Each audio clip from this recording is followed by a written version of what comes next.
Karena ada anak, contoh di negeri antah berantah, ada anaknya pagi jam 7 sekolah favorit. Pokoknya sekolahnya yang bertaraf internasional, apa istilahnya RSBI. Pulang dari situ dileskan lagi, pulang dari situ dileskan lagi sampai malam. Bu, ngaji nggak sempat, sholat nggak pernah. Orang tua juga sakit hati bila dia tidak ngaji, tidak sholat, tidak sakit hati. Tapi sakit hati dia tidak bila dia tidak les.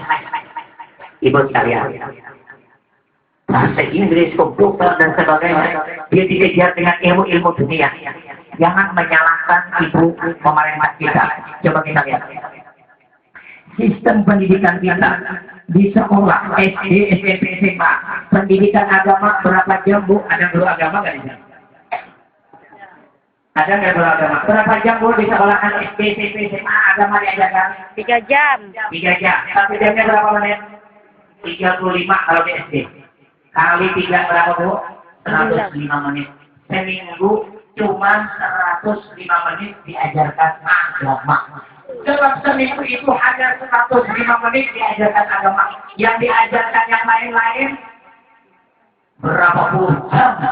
Dalam sehari berapa jam, seminggu berapa jam. Bu, pendidikan agamanya sangat kurang. Pendidikan moral akhlaknya itu sangat kurang. Jadi jangan menyalahkan anak. Karena memang mereka diajarkan agama sedikit.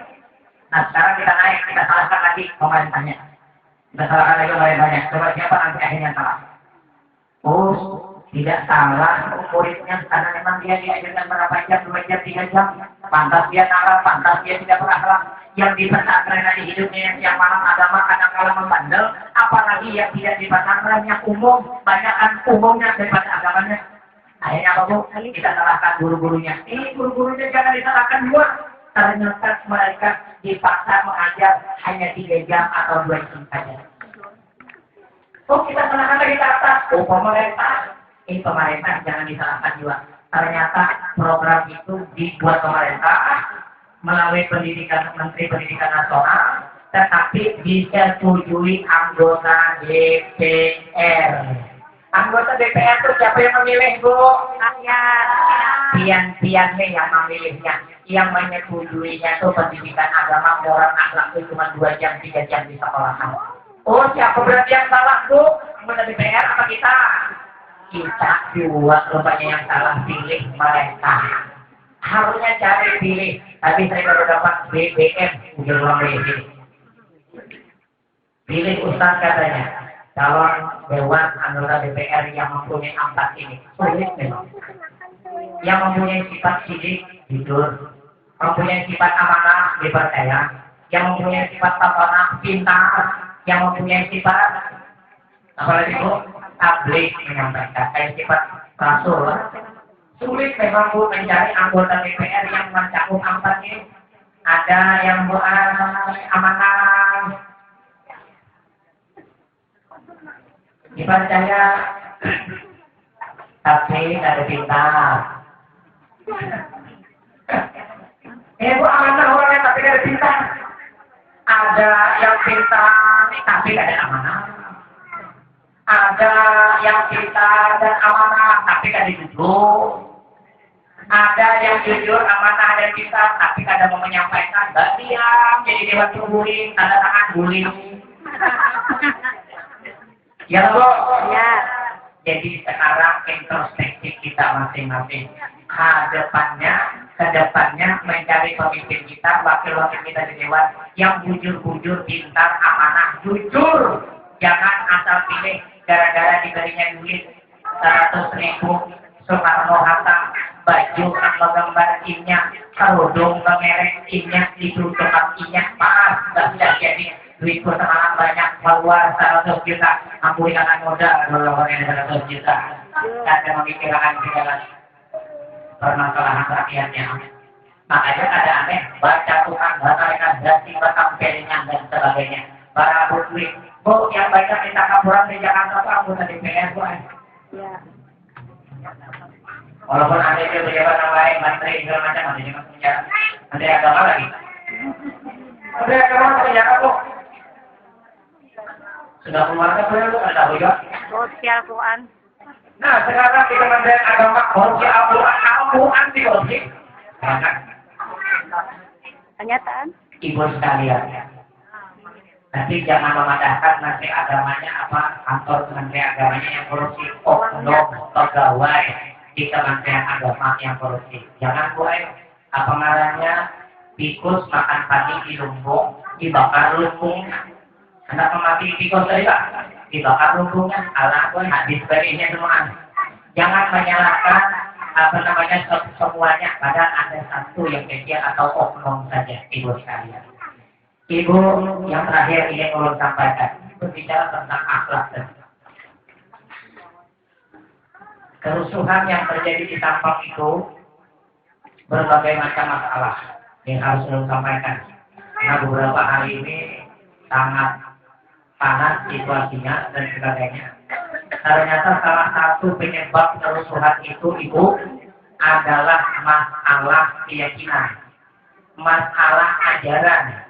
Masalah aliran yaitu Syiah dan Sunni atau disebut apa namanya Sunni itu Ahlus Sunnah wal Jamaah gitu.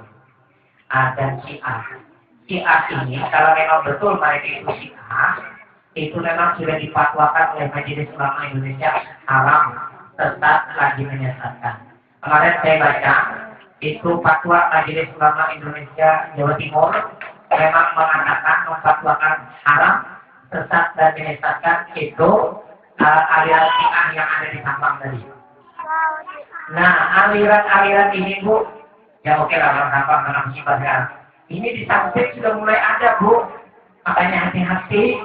Apa yang Bu aliran Syiah itu?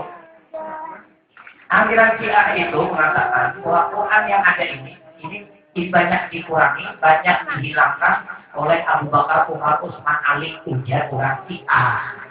Al-Quran yang kita baca ini berapa ayat? 6.600 ayat, 114 surah, 30 juz itu dimulai dari surah Al-Fatihah sampai surah Al-Anas. Itu ujar Syiah itu banyak dibuang, banyak dikurangi. Padahal ujarnya Syiah. Ujar orang Syiah, Quran itu berjumlah 7.000 ayat. Ini satu ajaran mereka. Yang kedua, memadahkan memadahkan bahwa istri Nabi itu adalah seorang pelacur. Ini orang Syiah. Mengatakan bahwa istri Nabi yang ada itu adalah pelacur. Itulah orang Syiah. Nah ini yang membuat umat Islam yang ada di Sampang itu sakit hati, jengkel, marah dan sebagainya. Karena orang yang kita muliakan saat ini di pada pelacur, Nabi itu pendusta dan sebagainya. Abu Bakar, Umar, Utsman itu dilaknat mereka. Mereka melaknat Abu Bakar, Umar, Utsman dan Ali. Mereka tidak memuliakan tapi dilaknat oleh mereka.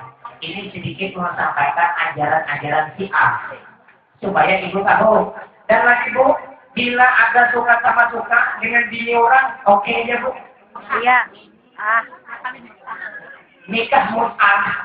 Mereka menghalalkan nikah mut'ah. Padahal nikah mut'ah itu haram. Nikah mut'ah itu nikah yang hanya untuk bersenang-senang, berkontrak, bernyangka. Kita tahun jalan perkawinan sampai-sampai nikah itu nikah mut'ah. Haram. Itu dibenarkan oleh Syiah. Nah, ibu sekalian, ini sebagian yang harus sampaikan kepada ibu. Makanya bila ini mendarat pian kayak untuk sampai keluar sekalian. Nah, inilah yang terjadi di daerah Sampang itu. Itu pengikut aliran Syiah, mereka dikasih tahu, dipandai, diberi peringatan, ada mau mengasih jadi apa? Berjujuk ngeyel, meyakini dengan keyakinannya Syiah tadi itu. Sholat subuh dengan sholat maghrib kalau tidak salah. Mereka tidak mewajibkan sholat subuh dan sholat maghrib kita. Ibu, ini aliran apa? Makanya bila ada orang sampai ikut-ikutan kata bersembahyangan lagi, perlu dicurigai. Apa kan gitu? Atau memang akan poler bisa. Kalau lantaran koler, itu lain aliran namanya. Itu aliran koler namanya. Bukan ajaran Syiah, tapi aliran koler.